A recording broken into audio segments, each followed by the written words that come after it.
Good morning, everybody. Welcome back. Hello to you guys. It's 9 a.m. almost. This is welcome back, guys. Hopefully you're doing really well. I'm going to get us started in a few minutes, but just getting the live stream started a little bit in advance. So welcome back. And today's more of the philosophy of mind, one of our new subjects that we're just breaking into. We're going to try our best to cover all the Descartes. And then we'll go over Daniel Stoljar with whatever time we still have. Hey, Hugh, nice to see you there. So get comfortable, everybody. Get ready for this lecture. Hopefully you guys are doing well.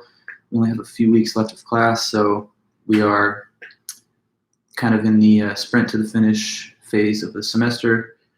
But we still have a little bit of important business to finish, so sticking with it to the end, just a couple more weeks. But no rush, just gonna hang in here for another moment and we'll really get things going in 2 minutes. Be right back.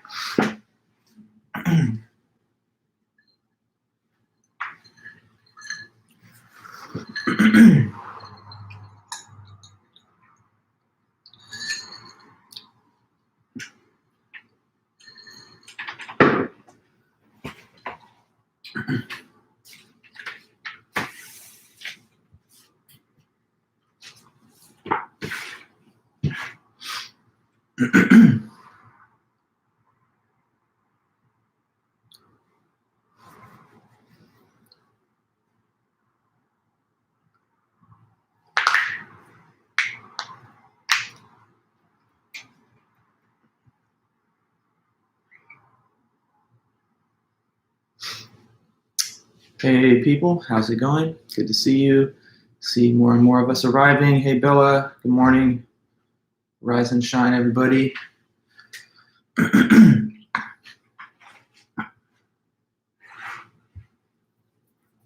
All right, watching the numbers. As usual, feel free to say hello or ask any questions, give any comments. It's all for your benefit, so try to get the most out of it that you can.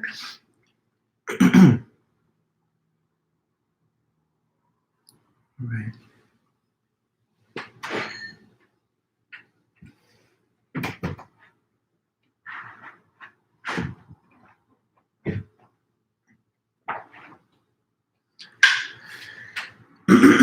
Okay. Hey there, Quinn.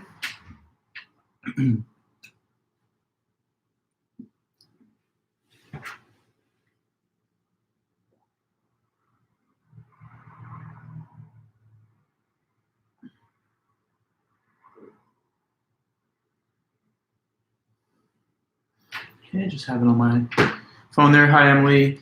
Okay, well, sorry. Okay. Well, sorry.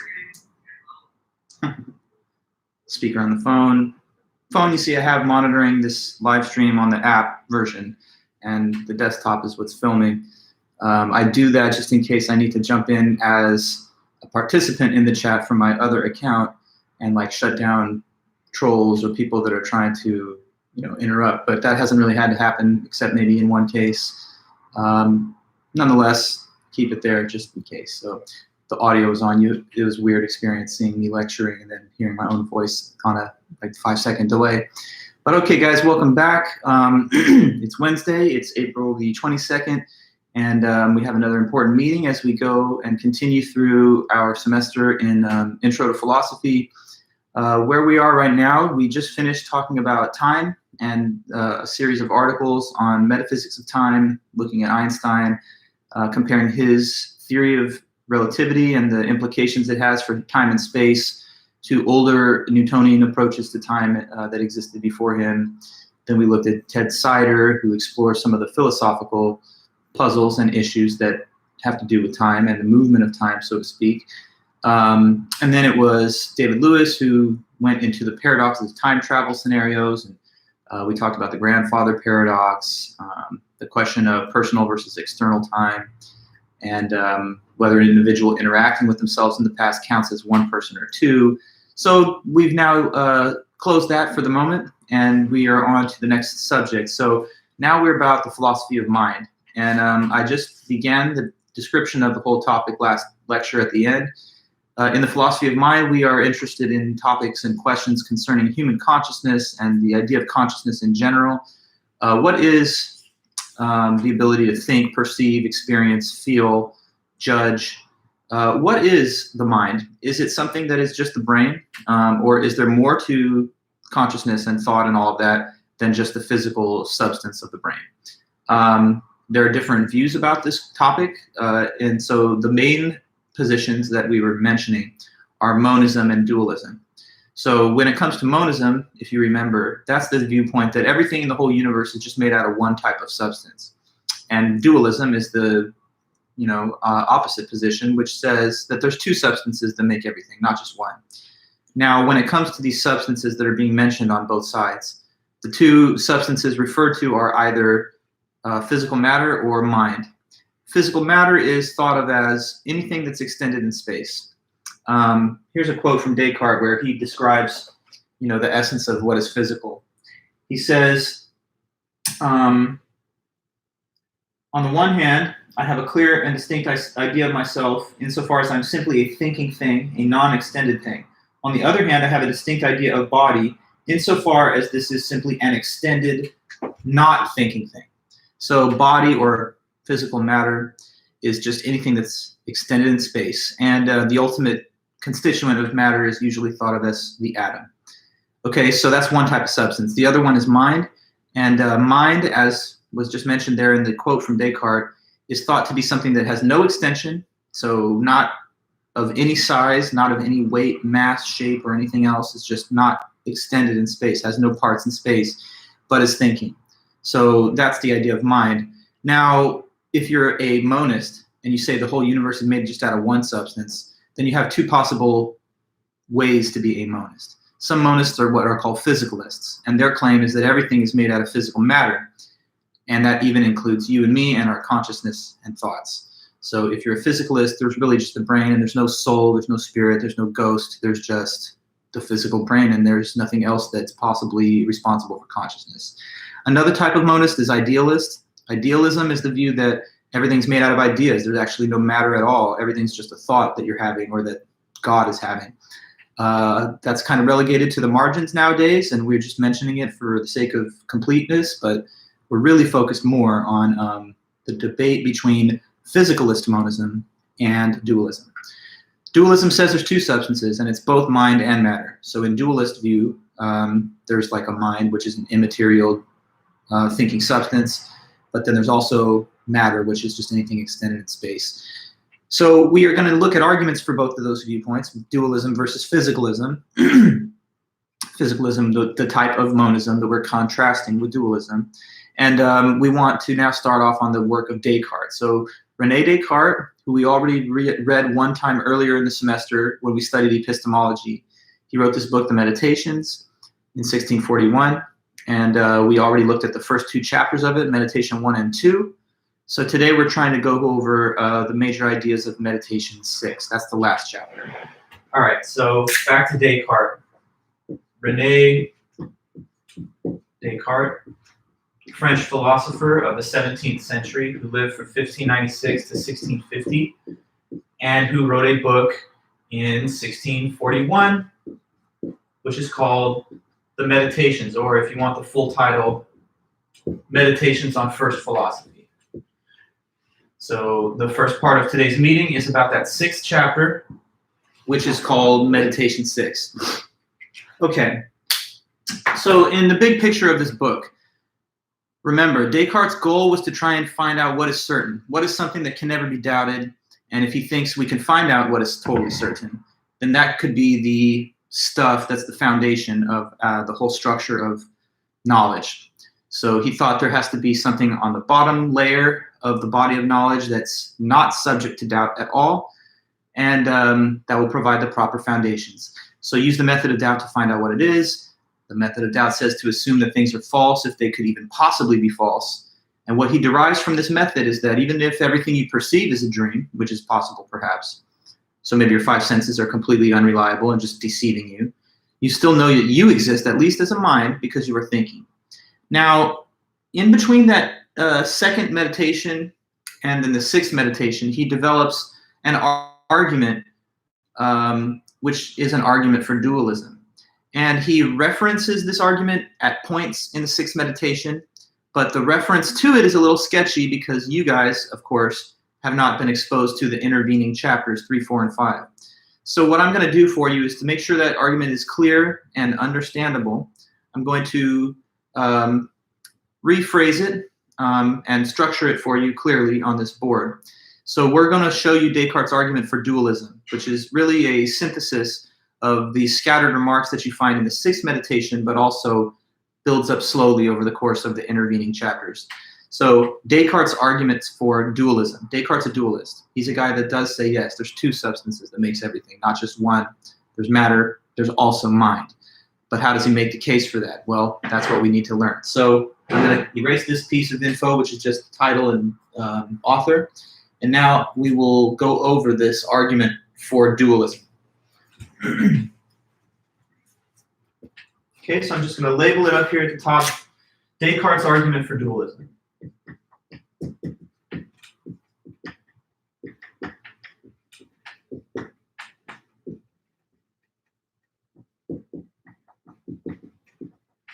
Okay, so this is an argument provided in order to try and convince you that dualism is true.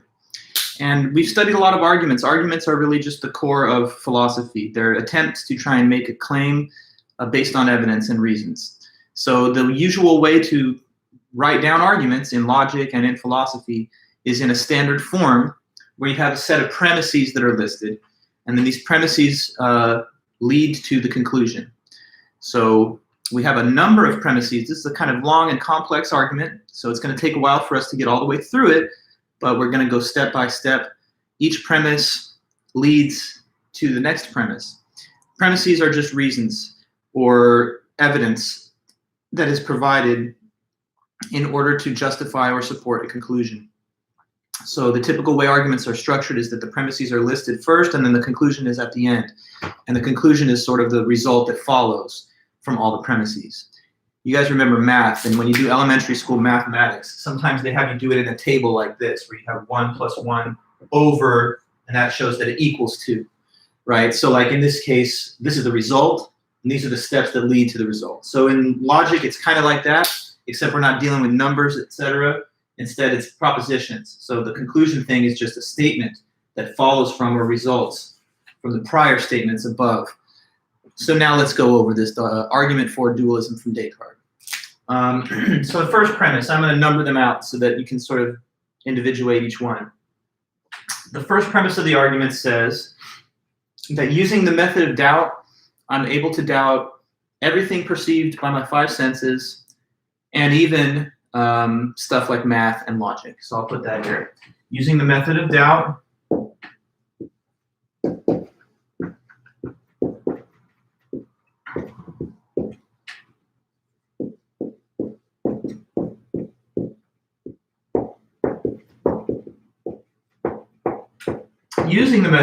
I am able to doubt everything perceived by the 5 senses, everything perceived by the senses, and even math and logic.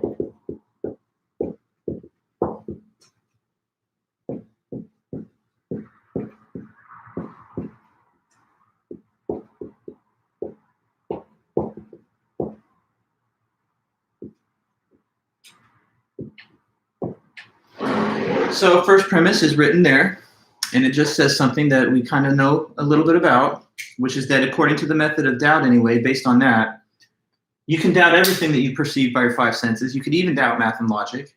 What's the reason for these possibilities? Well, you could doubt all the 5 senses because, as we've said, maybe there's just a dream that's going on that you're having. And if that's so, then your perceptions are off.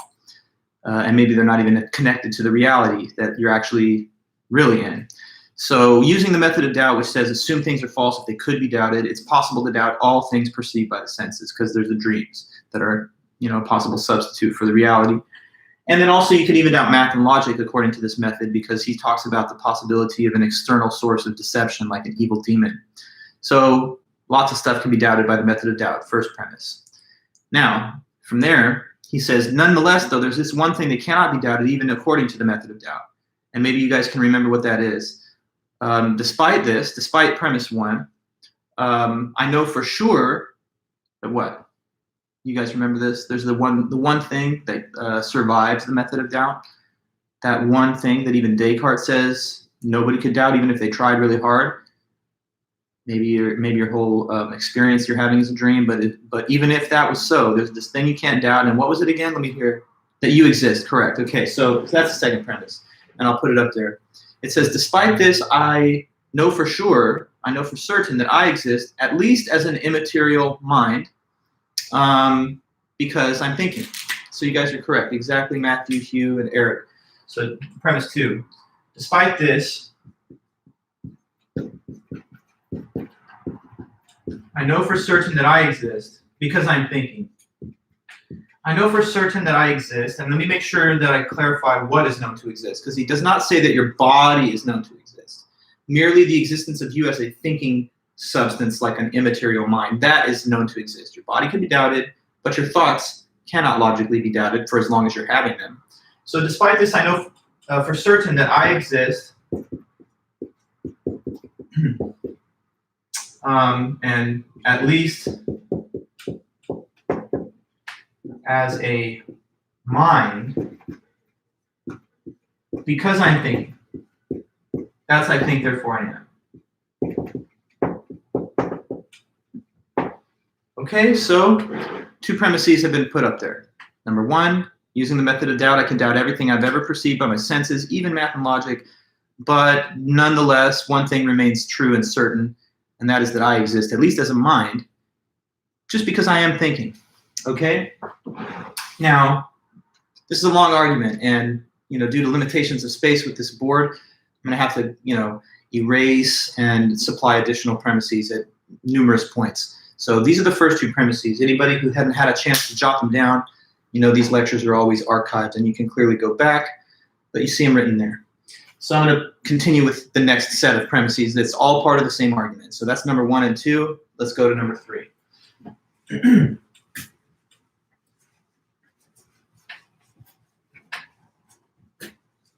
Okay, so what we already put up there was, using this method of doubt, I can doubt everything I perceive by my senses, even math and logic.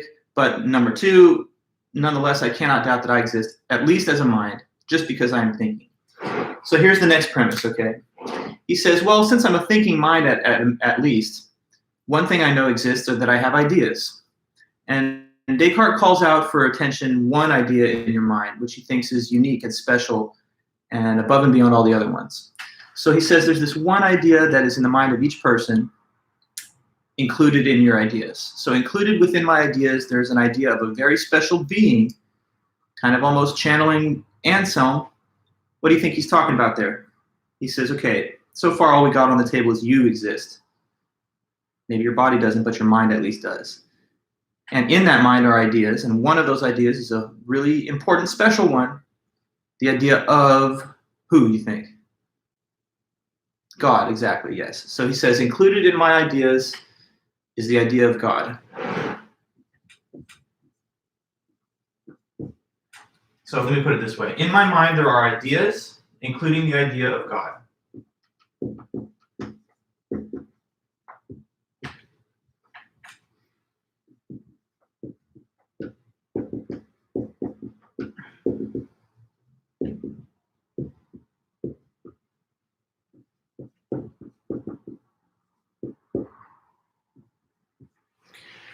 Now, expanding on this idea of God, what he says next is that this idea of God is different and unique because it's different from all other ideas in the mind. Because unlike all the other ones, this idea of God is the idea of an infinite being. Okay, so when you have ideas of other things, they're ideas of finite things. Like if you have an idea of, I don't know, a dog or a cat or a person, you're thinking of a thing that has some limits, something that has a beginning and an end, and it has limitations. But when you think of God, you're thinking of something unlimited. You're thinking of something absolutely infinite, with no beginning, no end, inexhaustible, ultimately powerful, and all of that. So he says the idea of God has a kind of pride of place within your ideas, because it's the one idea that's of something infinite. So this idea of God, the idea of God is unique because it's the idea of an infinite being.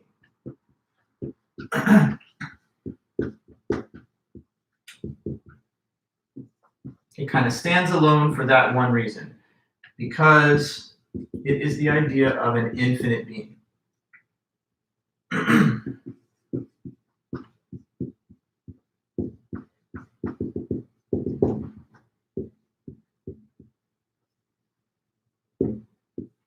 Okay, so as we take our steps through this argument, here's how we've reached this point, and here's how much we've gone over.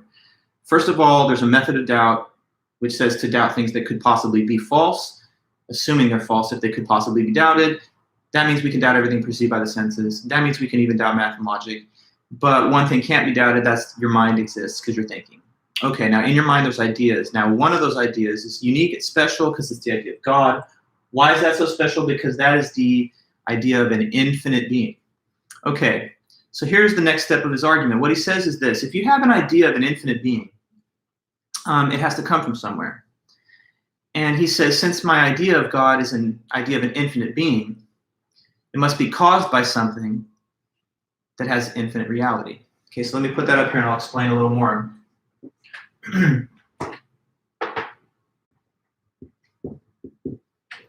Must be caused by something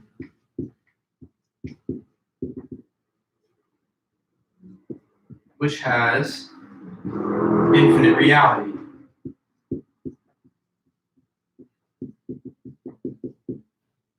Okay, so he's established that you exist and you have a mind with ideas in it, and that you do have one idea at least, and it's the idea of God.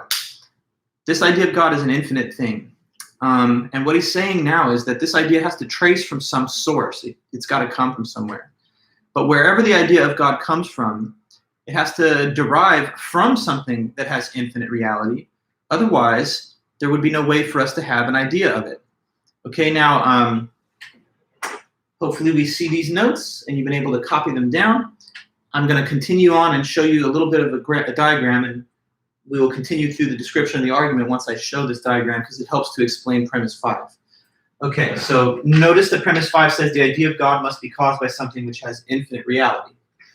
Now, let's explain that in more depth.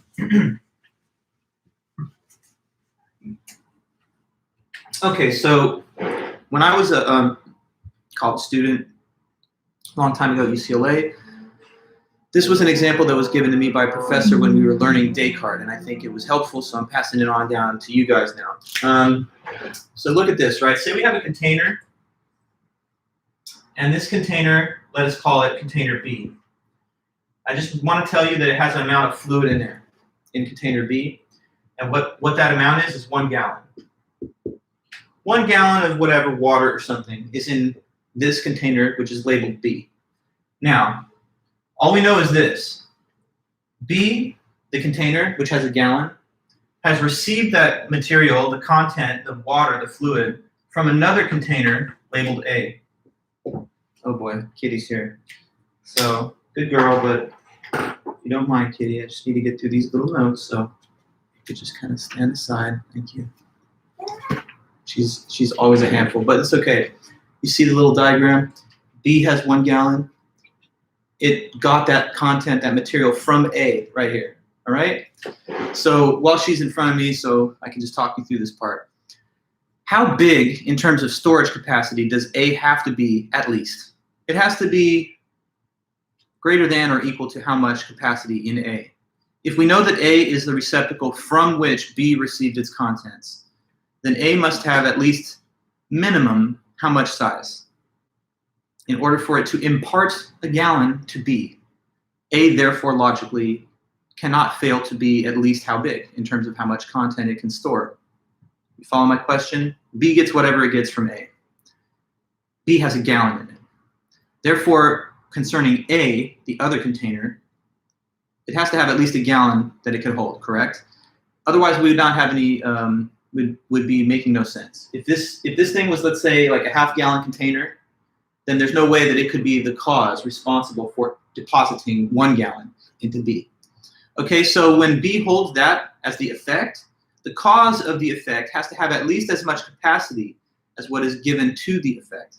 Now, remember we just said that God is an idea that's in your mind. And how much reality does this idea of God have? Well, he says it's infinite. So here's the kind of picture that he's drawing for us. Now, I shouldn't probably draw a stick figure of the human body because the existence of the body is still being held open to doubt. But suppose, for example, here's you or me, and you're thinking, and you're thinking of, God. This idea of God in your mind is an idea which has how much reality according to him. It's an idea of God, which is an idea of what kind of being? Just remind me of the last premise that we talked about. The idea of God, it's so special, it's so different because it's this one and only idea of something which has how much reality? Blank. Infinite, correct. So this idea of God is like an infinite idea, basically. And what he's saying is it has to come from a source too. So question, the cause of our idea of God, this cause has to have, if the idea has infinite reality, then the cause of the idea must also have at least equal to or greater than or equal to how much reality? If the effect is an idea in your mind of an infinite being, then the cause which gives this idea to you cannot possibly have less than how much reality, just based on the metaphor of the water and the gallon container, right? Now you're the container. Your mind is the container holding an idea of an infinite being. It's getting that from some source. And so the source that gives you this idea of God, exactly, Hugh, must itself have at least infinite reality. Otherwise, we would never have had the idea of God in the first place.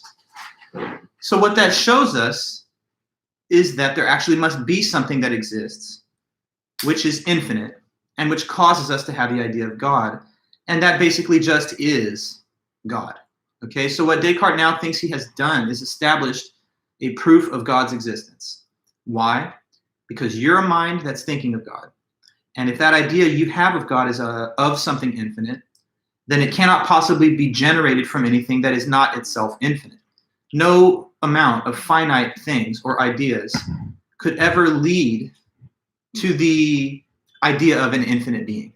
So just based on the fact that we have an idea of God and it's so infinite, there must actually be something in reality which is capable of causing it, and therefore God is real. Okay, so that's the sixth premise. Okay, so now I'm going to erase this little drawing and write down the information that comes from the example. So that's number 6. Okay, so 6 is just that since the idea of God has infinite reality, it must be caused by something which has infinite reality, and therefore God exists, because he's that cause.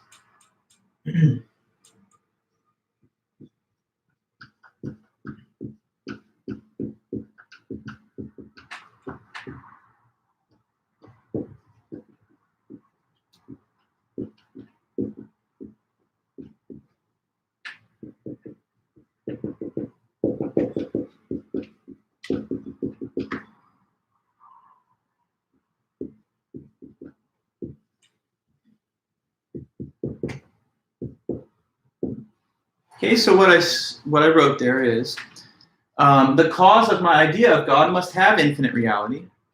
Otherwise, this idea would have never arisen within my mind.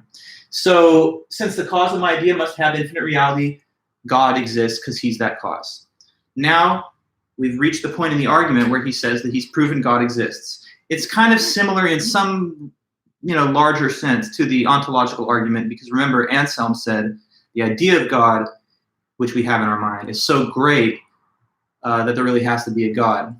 And this is kind of, similar in a sense. He's not talking about to exist in mind and reality is greater than to only exist in the mind. That was Anselm's angle. But what he is saying is the idea of God itself is of something infinite, and that just can't be coming out of nowhere. And whatever the cause of it is has to be at least as great as the idea is. So there is this infinite being, and that's God. So then the next point is this. Having, he thinks, proven that God exists, he uses that as leverage to get towards his conclusion of dualism. So he says, okay, since God exists, one thing I know about God is that he's perfect in every way, including that he's perfectly good. In other words, that he's omnibenevolent. So since God exists, and since he's perfectly good, he would not allow me to be incorrect when I have clear and distinct perceptions. Okay? So since God exists, he is perfectly good, and he's therefore not a deceiver.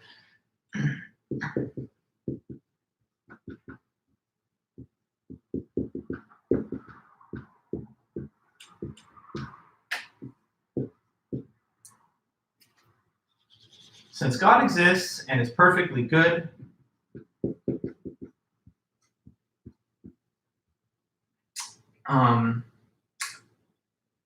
he is not a deceiver, so he is not a deceiver.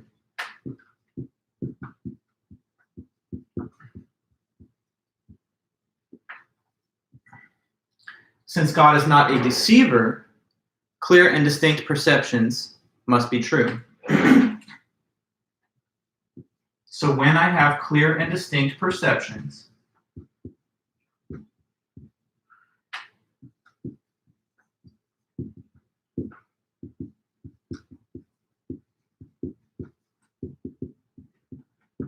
they must be true.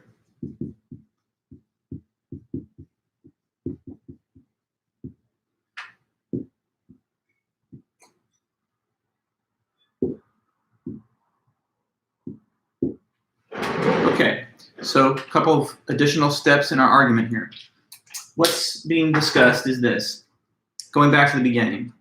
When you're using a method of doubt, you can doubt almost anything, everything you perceive by your senses, even formal disciplines like math and logic, but you can't doubt that you exist as a thinking mind simply because you are thinking. Now, considering the contents of your thoughts, you have ideas. One of them is the idea of God. That's unique because it's the idea of an infinite being. And since that's the idea of something infinite, the cause of the idea must be infinite. So there really has to be a God then. Now, since God actually does exist according to that logic, he's known to be perfectly good, omnibenevolent, and that means he's not a deceiver. So since he's not a deceiver, that means that if you have clear and distinct perceptions of something, they have to be actually true. Because think about it. If you had clear and distinct perceptions, meaning that you perceive things to be so clear and obvious, you would never doubt those things in normal life. If those kind of things are actually false, then God has created you just so that you're getting everything wrong. If God has placed you in a big dream or simulation like the Matrix, and that's what you're really living in, and you're getting the facts about reality wrong, then God would be deceptive. That would be God creating his children like us, just so that we would be set up to fail and misperceive everything. But that would not be good. That would be deceptive. So that's inconsistent with the perfection of this omnibenevolent God. Thus, when you have clear and distinct perceptions, they're guaranteed to be true, and that guarantee is backed by the promise of God's goodness. So clear and distinct perceptions will not come out to be false. And that's, provided for by the ultimate goodness of this good being, God. Okay, so clear and distinct perceptions have to be true. Now here, we're getting very close to the conclusion of the argument. The next step, which I'll erase and write up here at the top, is that one of my clear and distinct perceptions, okay, I have multiple of them, but included in my clear and distinct perceptions is the idea that if two things can be clearly separated in the mind, then they can actually exist separately in reality. So I'm going to put that here and explain.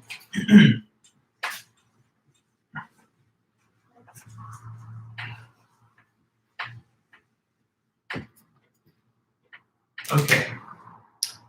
Was it at premise 8? Am I getting that right? I believe so. I have to go back, but you guys tell me in the notes. I think I was correct that I was at 8, and then we're at 9. Good. So we are currently at 9. Is that right? Yes. So just thank you. So here's the premise 9.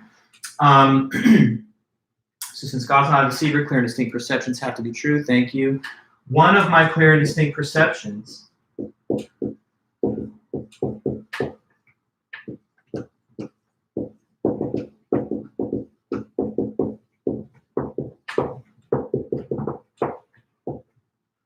is that if two things can be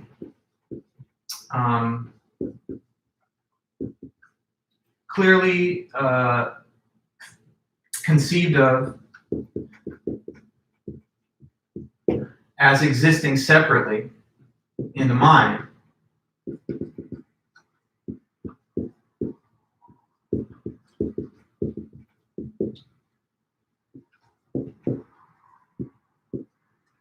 then they can actually exist separately in reality.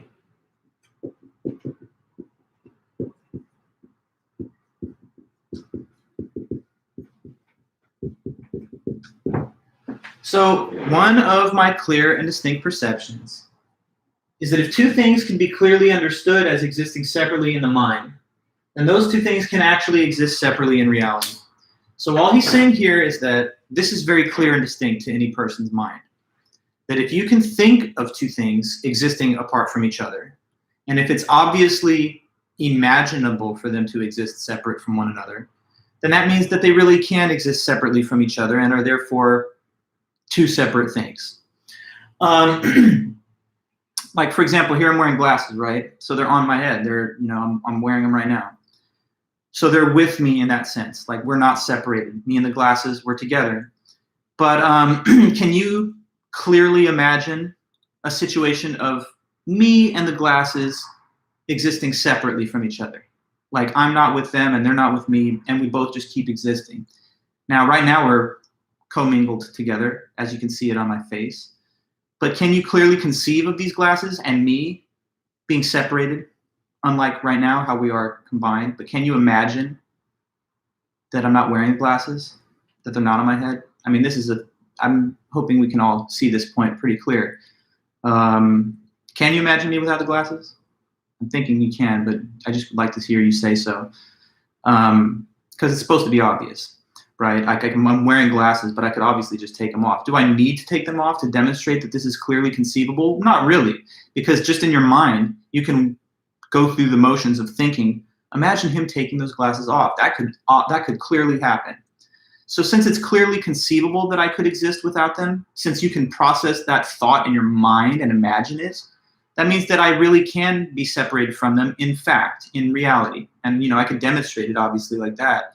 But I don't need to showcase the separation of the two things for you to have understood already that that was clearly something that could really happen.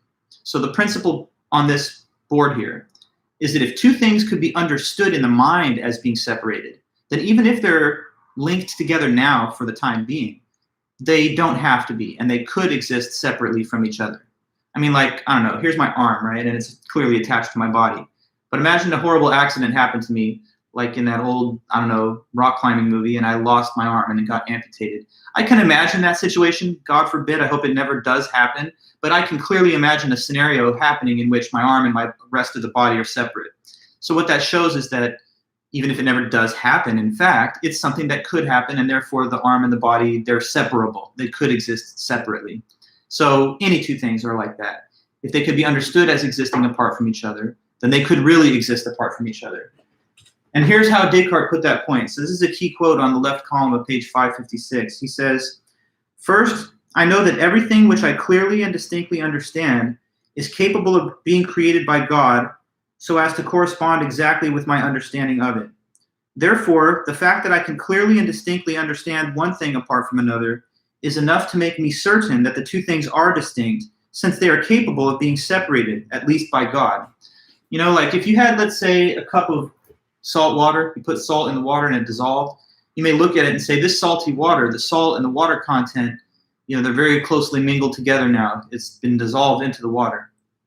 It might be a little bit of difficulty desalinizing that water, but of course there are plants that do that take ocean water and convert it into fresh water by removing the salt content through the process of boiling it and collecting the condensation and all of that.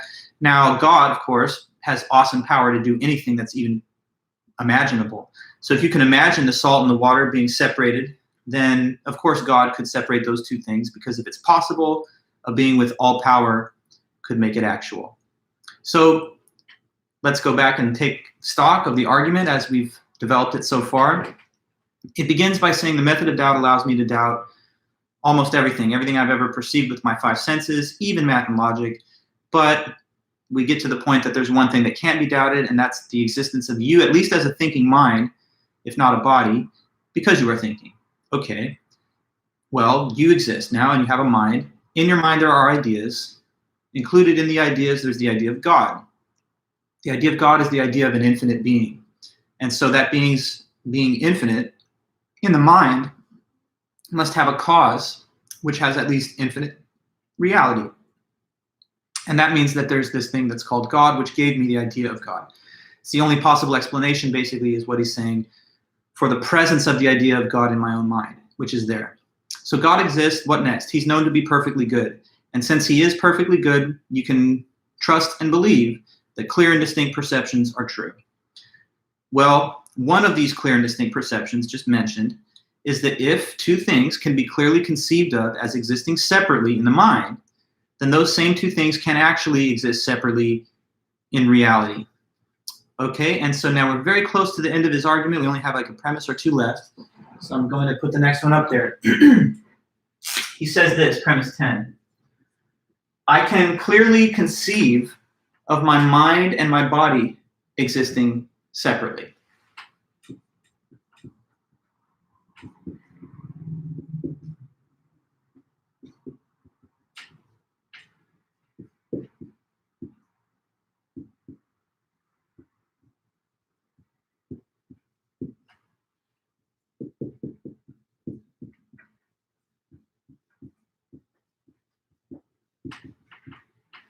Okay, so think about premise 10. All it says is that it's clearly imaginable in the mind, at least, for your body and your mind to exist apart from each other. I talked to you about the case of salt in a glass of water and separating those two things, or me and these glasses on my head and separating those two things, or this watch that's on my wrist. We could use that example. It's on my wrist, but it doesn't have to be. I could easily take it off and walk away from it, and we would both just keep existing, right? What is being said in premise 10 is that you can also imagine the same kind of separation happening between your mind and your body. So you can imagine a situation like this. Your body, it just remains, but it no longer has the concept of the consciousness within it. It's just a dead body. But the mind continues to survive and exist in this disembodied afterlife type of state. Or if you don't want to take it in the direction of the afterlife, just go back to the method of doubt. Maybe you're already a being with no body, because maybe the body you perceive is just a dream body. So whether considered through the prism of the method of doubt, which holds the idea as an open possibility that the perceived body is just a dream, or when you think about scenarios of afterlife, when you think of any such scenarios, you're considering a possibility of your mind existing but without your body. And since that's clearly conceivable, and since God guarantees that if two things can be separated in the mind, then they can really exist separately in reality, what's our conclusion then? If you follow the steps of the argument, we've actually reached the conclusion, which I'll state just in a second here. So the last two premises say, let's go last three premises. The eighth premise said that since God's not a deceiver, clear and distinct perceptions have to be true.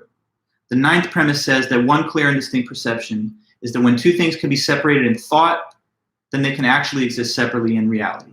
And then the 10th premise says that you can separate the mind and the body in your thought, at least, according to the method of doubt and other examples. So since you can separate the mind and the body clearly in your thought, then that must mean that the two things what? See if you can process this little conclusion. Any two things that can be understood as existing separately can actually exist separately. So since I can conceive of my mind and body existing separately, they must actually what? My mind, the thinking part. My body, the physical part. I can imagine those two things being separated and no longer being mingled together. Purely the thought is separated out from the physical body that's been left behind, or that maybe doesn't exist at all anyway. Since I can imagine the mind existing without the body, okay, just like I can imagine these glasses existing without the person they're attached to, or the watch existing without the person they're attached to. Since I can imagine the two things existing separately, tell me the conclusion. I've been waiting. What is the conclusion of the argument?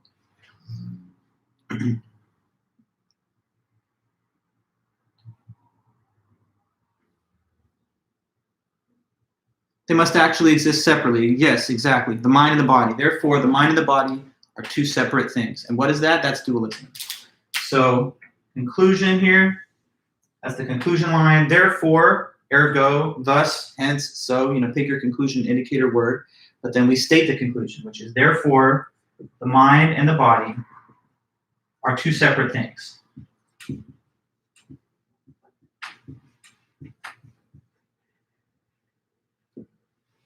Two separate things. I'm sorry, it's a little low on the board, but I'll write it in the comments too. The conclusion that you see written there, or if you can't see it written, it says this.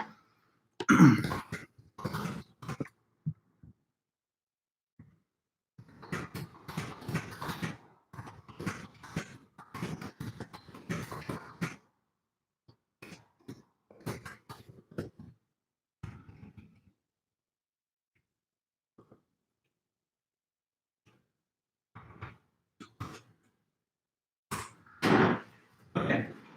So yes, that's our full argument now. And let me just kind of summarize and go over it one last time. It's an argument which is based on conceivability, what you can think of or imagine. And so all he's saying is that since you can clearly think of your mind and your body existing separately, God provides for the reality of them being separable. Because, okay, using this method of doubt, almost everything can be doubted except for that you exist because you're thinking. You've got the idea of God in your head. It's got to come from somewhere, and it can't come from something normal or regular because it's an infinite idea. So it has to come from something infinite, and that has to just be God. So now we've proven God exists because he's the only possible cause that could be the source of your idea of him. And since he's perfectly good, he would never deceive you about things that are clear and distinct. So those clear and distinct perceptions got to be true. One clear and distinct perception is that if two things could be understood existing separately by your mind, then they could actually exist separately in reality. And you can clearly conceive of your mind and body existing separately, as shown by the method of doubt itself, or just from common ideas and thoughts about the so-called afterlife or the soul. Therefore, the two things really can exist separately, and that means that you're not just the body, but you're a mind. Most essentially, you're a mind. But I guess this mind is inhabiting a body or mixed together with it for some time period. Now, for as long as you're alive, the mind and the body are joined, But according to the doctrine of the afterlife and the heavenly afterlife and so on, there would be a time in the future where you would not exist in connection with the body, but you'd merely be the disembodied soul or mind that persists on and continues to think and have consciousness, but without the body attached. Marissa, question. So do dualists think we just possess our bodies with our mind? They believe that the two things are somehow woven together, but that they're distinct, and that the mind does not depend on the body to exist. It could exist even if the body's utterly destroyed, and it will be. And I don't know if I would say the word possess, because it sounds kind of like a ghost takes possession of it, but it's not exactly like, you've had this soul or whatever throughout your entire existence. So it's not like it comes into inhabiting your body at some later time, like in a demonic possession horror film or whatever. But the concept of the mind and body being connected is advanced by this argument, yes. Now, there are other clear and distinct perceptions that he adds to this after he goes over the main argument for dualism. But let me read one more passage here, which I think is a good statement from Descartes summarizing some of the major points of the argument. He says here, thus, simply by knowing that I exist, let me go up a bit. The fact that I can clearly and distinctly understand one thing apart from another is enough to make me certain that the two things are distinct, since they are capable of being separated, at least by God. The question of what kind of power is required to bring about such a separation does not affect the judgment that the two things are distinct. Thus, simply by knowing that I exist and seeing at the same time that absolutely nothing else belongs to my nature or essence except that I am a thinking thing, I can infer correctly that my essence consists solely in the fact that I am a thinking thing. It is true that I may have a body that is very closely joined to me, but nevertheless, on the one hand, I have a clear and distinct idea of myself insofar as I am simply a thinking non-extended thing, and on the other hand, I have a distinct idea of body insofar as this is simply an extended, not thinking thing, and accordingly, it is certain that I am really distinct from my body and can exist without it. Okay, now, in the case of me and the watch, it's very easy, or me and the glasses, it's very easy to demonstrate in reality that they can be separated. Like, I just take them off, and if you didn't believe they could be separated, now I just proved it for sure. The soul, or the mind, in the body that's a little bit harder for the separation to be demonstrated. I guess it would only be possible to showcase in the event of one's death. But God, the omnipotent being capable of doing all things, can and would separate the mind from the body according to religious doctrine. So it's possible to do. And if it's possible to separate these things in thought, then they really could exist separately in reality. So all I wanted to add to this is a couple of additional points that he makes afterwards. He says, now that you know that the mind and the body are two separate things, which is backed by the guarantee of God that clear and distinct perceptions are true, we should think about other clear and distinct perceptions that God now also serves to guarantee to be true. So like, for example, the knowledge that the external world exists is one of the other clear and distinct perceptions. And the knowledge that you have a body is also one of those clear and distinct perceptions. Why are those so clear and distinct? So why does it seem like nature just teaches you to believe those things and you would never normally doubt them if you were not taking, a philosophy class reading Descartes? Well, there's more to say about that. Since we're rushing close to the end, I probably should just spend maybe 5 or 10 minutes at the beginning next time going over that point. But this is the main line of argument from Descartes' 6 Meditations. So this is the core of what I wanted you guys to learn today, the basic argument for dualism that he gives.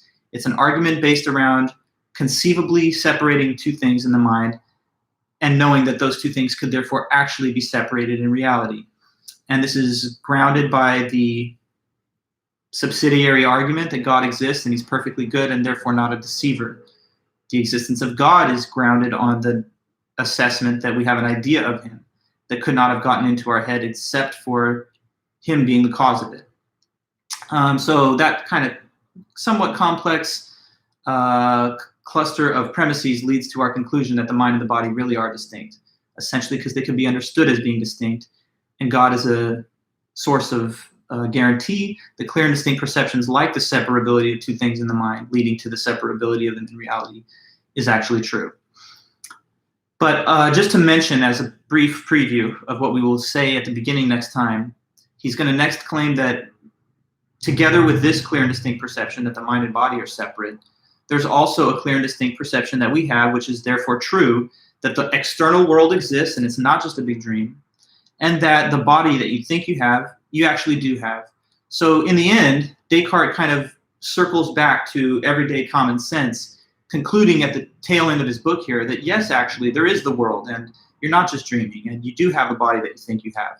But he only believes that this can be justified and proven after he provides this argument for the existence of God. If there was no God, according to his thought, that could be a source of guarantee that clear and distinct perceptions were true, then we would forever remain skeptical and doubtful as to whether we could trust anything that we think is true. So knowing that there's this good God up there that wouldn't want us to get everything wrong allows us to reestablish confidence in things that we initially were inclined to doubt based on this method that he introduced. So in the end, he sides with the everyday person's common sense. He's not ultimately going to say that the world you think you're in is a dream or that the body you think you have does not exist. But again, he does not just help himself to those conclusions. He wants to try and demonstrate them through a reasoned course of argument starting from scratch. So that's an argument for dualism, but it's not the only argument we will study on this subject. So as we go on Friday, we're going to learn about the physicalist side of this debate. And we'll learn some arguments that have been written by more contemporary writers in the 20th and the 21st century, current century, which try to say no, dualism is not true and physicalism is the more reasonable answer about how many substances exist. So anyways, then guys, that's about it for today. Thank you so much for hanging in there and taking a moment to learn a little bit about Descartes' 6 Meditation. If you do write on the philosophy of mind subject, then this is of course important for that. So you've got your options, but I want you guys to have a good day, stay safe, and I'll just be in touch with you, and we'll talk again on Friday as we read through the next few articles. So try to read Daniel Stoljar, JJC Smart, and if we can, we'll cover the better part of both of them on Friday. Okay, guys, thanks again, and I'll see you then. Bye-bye.